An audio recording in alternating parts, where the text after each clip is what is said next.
आज के समय में कंप्यूटर की उपयोगिता को कौन नहीं जानता। हर क्षेत्र में कंप्यूटर के बगैर कोई भी कार्य संभव नहीं है। ऐसे में कंप्यूटर का इतिहास और उसकी जानकारी लेना बहुत ज़रूरी है। जैसे कि कैसे ये हमारे जीवन पर अपना प्रभाव छोड़ रहा है, कैसे ये हमारे जीवन के रोज़मर्रा के कार्यों में हमारी मदद कर रहा है और ऐसा क्या है कंप्यूटर में जिसकी वजह से वह हमारे जीवन का एक अभिन्न अंग बन गया है। तो आइए जानते हैं। कंप्यूटर का नाम सुनते ही हमारे दिमाग में एक मशीन की छवि बनती है जिसमें डिस्प्ले, मॉनिटर है, कीबोर्ड है, माउस है और एक सीपीयू है। जी हाँ, कंप्यूटर एक मशीन ही है जो कि हमारे लिए कैलकुलेशन करने का काम करती है। लेकिन जब कंप्यूटर का आविष्कार हुआ था तब कंप्यूटर देखने में ऐसा नहीं था, उसका स्वरूप कुछ अलग था। मानव के लिए गणना करना शुरू से ही कठिन रहा है।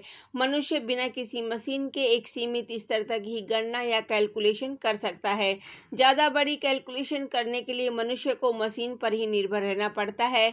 इसी ज़रूरत को पूरा करने के लिए मनुष्य ने कंप्यूटर का निर्माण किया, यानी गणना करने के लिए।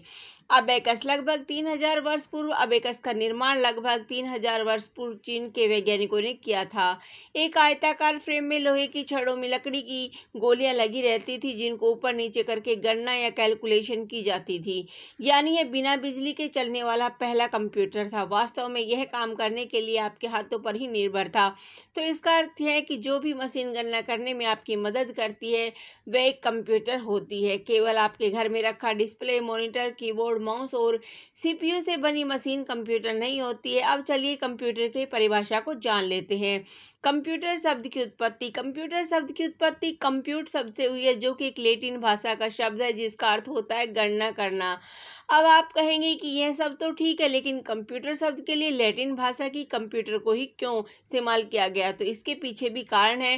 कंप्यूटर के जनक चार्ल्स बेबेज, जिनका जन्म लंदन में हुआ था, वहाँ की आधिकारिक भाषा अंग्रेजी है, तो अंग्रेजी से ही कोई शब्द क्यों नहीं लिया गया? इसकी वजह यह है कि जो अंग्रेजी भाषा है उसके तकनीकी शब्द खास तौर पर प्राचीन ग्रीक भाषा और लैटिन भाषा पर आधारित है। इसीलिए कंप्यूटर शब्द के लिए, यानी एक ऐसी मशीन के लिए जो गणना करती है, उसके लिए लैटिन भाषा के शब्द कंप्यूट को लिया गया। कंप्यूटर की परिभाषा तो आप समझ ही गए कि कंप्यूटर शब्द की उत्पत्ति कंप्यूटर शब्द से हुई है जो कि लैटिन भाषा का शब्द है जिसका अर्थ होता है गणना करना या कैलकुलेशन करना, और कंप्यूटर को बनाया भी कैलकुलेशन करने के लिए ही था। तो तेजी से अर्थमेटिक ऑपरेशंस को अंजाम दे सके, इसीलिए इसे गणक या संगणक भी कहा जाता है। इसका आविष्कार कैलकुलेशन करने के लिए हुआ था। पुराने समय में कंप्यूटर का यूज़ केवल कैलकुलेशन करने के लिए ही किया जाता, किंतु आजकल इसका यूज़ डॉक्यूमेंट बनाने, email, listening and viewing, audio and video, play games, database preparation के साथ साथ और कई कामों में किया जा रहा है। कंप्यूटर को ठीक प्रकार से कार्य करने के लिए सॉफ्टवेयर और हार्डवेयर दोनों की आवश्यकता होती है। अगर सीधी भाषा में कहा जाए तो यह दोनों एक दूसरे के पूरक हैं। बिना हार्डवेयर सॉफ्टवेयर बेकार है और बिना सॉफ्टवेयर हार्डवेयर बेकार है। मतलब कंप्यूटर सॉफ्टवेयर से हार्डवेयर कमांड दी जाती है। किसी हार्डवेयर को कैसे कार्य करना है उसकी जानकारी सॉफ्टवेयर के अंदर पहले से ही डाल दी गई होती है। कंप्यूटर के सीपीयू से कई प्रकार के हार्डवेयर जुड़े रहते हैं।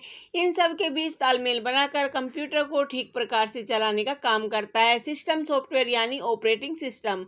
कंप्यूटर के लाभ और हानि। कंप्यूटर एक छोटी सी लेकिन पावरफुल मशीन कई लोगों के लिए किसी जादू से कम नहीं, जो कई सारे काम एक साथ बिना थके कर सकती है।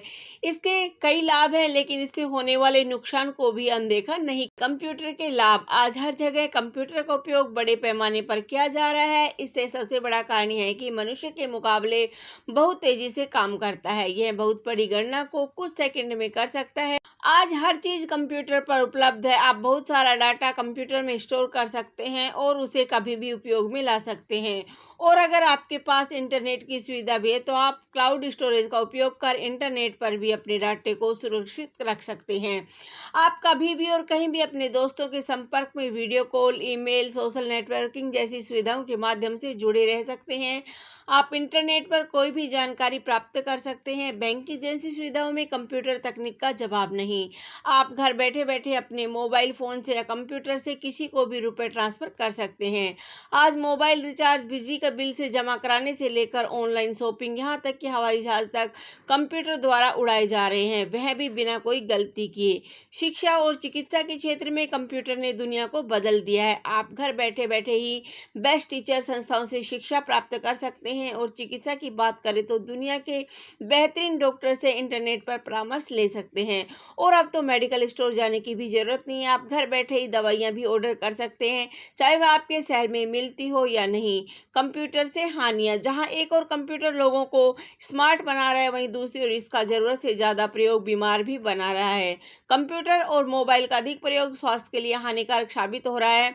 मोबाइल और कंप्यूटर स्क्रीन पर ज्यादा लगातार देखते रहने से सबसे ज्यादा नुकसान आंखों को होता है। लोगों का मिलना जुलना बंद हो गया है। ज्यादा लोग किसी के घर जाकर मिलने से बेहतर उनसे सोशल नेटवर्किंग साइट जैसे फेसबुक और व्हाट्सएप चैट ज्यादा पसंद करते हैं। यहाँ तक कि एक घर में रह रहे 4 व्यक्ति भी अपने अपने मोबाइल फोन से ही चिपके रहते हैं। बड़ी बड़ी कंपनी और फैक्ट्रियों में कई कई मजदूरों का काम कंप्यूटर और रोबोट करने लगे हैं, जिससे बेरोजगारी भी बढ़ी है। इंटरनेट बैंकिंग का उपयोग सावधानी से न करने पर आपके पर्सनल डाटा चोरी रखने का खतरा रहता है, जिससे कई यूजर्स को आर्थिक नुकसान उठाना पड़ता है। इसी प्रकार सोशल नेटवर्किंग साइट पर भी सावधानी से काम करने पर भी होता है। इंटरनेट के माध्यम से ठगी बहुत बड़े पैमाने पर बढ़ गई है। शिक्षा के क्षेत्र में कंप्यूटर का योगदान, आज आप घर बैठे ही ऑनलाइन किसी भी विषय के बारे में जानकारी प्राप्त कर सकते हैं, जिससे वह बच्चे और विद्यार्थी जिसके शहर में वह कोर्स उपलब्ध नहीं है या जो बाहर जाकर पढ़ाई नहीं कर सकते, वह भी शिक्षा प्राप्त कर सकते हैं। कंप्यूटर भंडारण और डेटा प्रबंधन के लिए सबसे बढ़िया साधन है। कंप्यूटर में आप अनेकों पुस्तकों को डिजिटल फॉर्मेट में अपने साथ रख सकते हैं और कभी भी पढ़ सकते हैं। विद्यार्थी अपने लिए जरूरी नोट्स तैयार करने में माइक्रोसॉफ्ट ऑफिस के tools, Microsoft office word, excel और पावर पॉइंट की सहायता ले सकते हैं। शिक्षक भी विद्यार्थी को प्रभावी ढंग से किसी भी विषय को समझाने के लिए पावर पॉइंट प्रेजेंटेशन बनाकर उन्हें समझा सकते हैं, लेकिन इसके लिए प्रोजेक्टर, इंटरनेट आदि व्यवहारिक ज्ञान लेना आवश्यक होगा। आप कभी भी और कहीं भी अपने दोस्तों के संपर्क में video call, email, social networking जैसी सुविधाओं के माध्यम से जुड़े रह सकते हैं और किसी भी विषय पर चर्चा कर सकते हैं। आप इंटरनेट पर कोई भी जानकारी प्राप्त कर सकते हैं। कंप्यूटर शिक्षा का एक अच्छा स्रोत है। शिक्षा के क्षेत्र में कंप्यूटर का आज हर स्कूल व कॉलेज में कंप्यूटर लैब है। कंप्यूटर के माध्यम से अध्यापकों को भी छात्रों को पढ़ाने में सहायता मिलती है। उपसंहार, कंप्यूटर आज के युग में बहुत महत्वपूर्ण योगदान दे रहा है और ये हमारे रोजमर्रा के कार्यों को हमारी मदद भी कर रहा है। हम तेजी से बहुत सारे कामों को पूरा कर पाते हैं और बहुत बड़ी खोज में कंप्यूटर की वजह से ही हो रही है। आने वाले युग में कंप्यूटर में आर्टिफिशियल इंटेलिजेंस सिस्टम भी आने वाला है, जिससे यह खुद की एक कृत्रिम सोच भी विकसित करेगा, लेकिन फिर भी कंप्यूटर एक मशीन ही माना जाएगा, जिसका आविष्कार मनुष्य ने किया है अपने कार्यों को सरल बनाने, और मनुष्य का एक स्तर ही तक कंप्यूटर पर निर्भर रहना ही सही है। धन्यवाद। जय हिंद, जय भारत।